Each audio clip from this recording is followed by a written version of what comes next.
Friends, मैं मुकेश पांडे। आज मैं आपको ये माय मदर एट 66 का देखिए आपका ये जो ऑब्जेक्टिव मल्टीपल चॉइस क्वेश्चंस है, इसको मैं करा देता हूँ।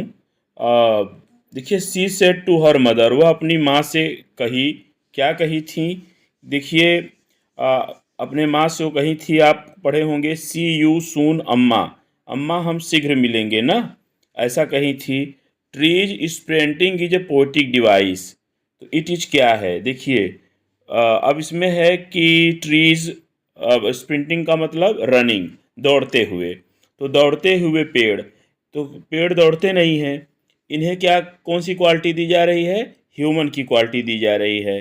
तो किसी निर्जीव को यदि ह्यूमन क्वालिटी दिया जाएगा तो वो कौन सा फिगर ऑफ स्पीच होगा? वैसे देखिए, जो इसमें ऑप्शन दिया है उसमें हम मानवीकरण, पर्सानिफिकेशन समझाएंगे।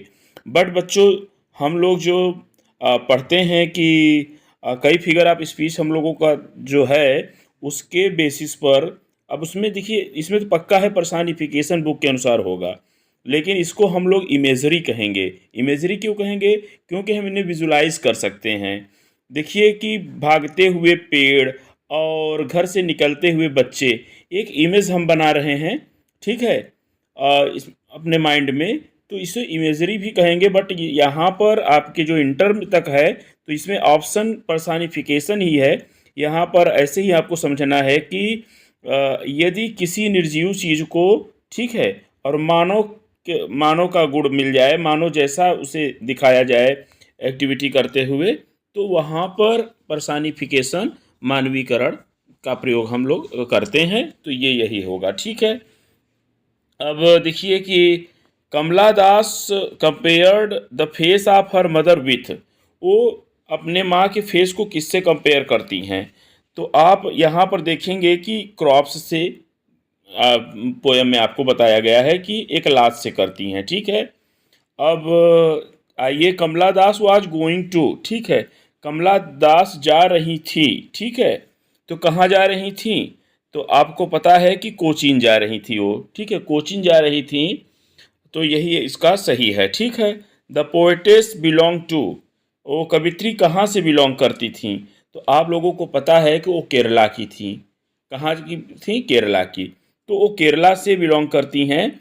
ये मैं आपको यहाँ पर है, ठीक। द ये क्या है? The universality of the theme of the poem is, तो इसका मतलब क्या हुआ?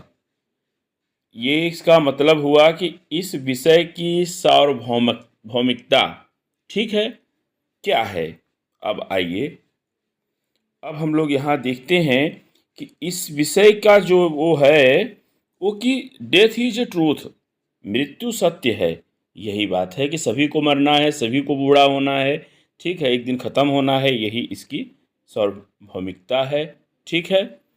अब देखिए, इसका जो शॉर्ट आंसर है, कुछ का करा दे रहा हूँ, बट और मैं आपको क्लास में एक्सप्लेन किया ही हूँ। तो what did the poet realise looking at her mother in the car? तो आपको जैसा मैंने बताया कि जब कवित्री ने कार में बैठे अपने माँ के पीले निर्जीव व लाश, ठीक है, लाश की राख की भांति धूसर रंग के चेहरे को देखा। वो देखी थी ना कि पीला चेहरा पड़ गया था, राख के जैसा डार्क हो गया था। तो उन्हें दुख हुआ था ना, उन्होंने उन्होंने दुख के साथ अनुभव हुआ कि उनकी माँ वृद्ध हो चुकी हैं और जल्द ही उनकी मृत्यु हो जाएगी, ठीक है। How does the poet describe her mother? तो उन्होंने कैसे डिस्क्राइब किया था? अब आपको बताया गया है कि उन्होंने अपनी 66 वर्षीय माँ को एक शरद ऋतु के, मतलब लेट शरद ऋतु के चंद्रमा से किया था, ठीक है। और कहने का मतलब ये है कि जिस प्रकार से लेट विंटर होता है, उसकी चाँद देखिए तो उसमें बहुत ही कम लाइट होती है, उसी प्रकार से उनके माँ का चेहरा भी लग रहा था, ठीक है, धूमिल लग रहा था, फीली, जब फीका चेहरा पीला हो गया था, इस प्रकार से, ठीक है। तो उन्होंने लेट विंटर्स मून से किया है। उनके जीवन की यात्रा समाप्त हो जाएगी, ऐसा उन्होंने फिर एहसास किया था। ठीक है।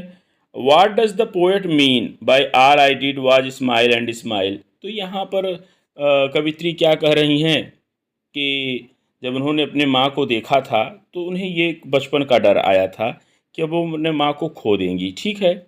अब इस भावना को छिपाने के प्रयास से वे बार बार मुस्कुराए जा रही थी। वह मुस्कुराहट उनकी असली मुस्कुराहट नहीं थी, नेचुरल नहीं थी, वो आर्टिफिशियल थी। इसी के साथ मैं इस वीडियो को ओवर कर रहा हूँ। Thanks for watching this video.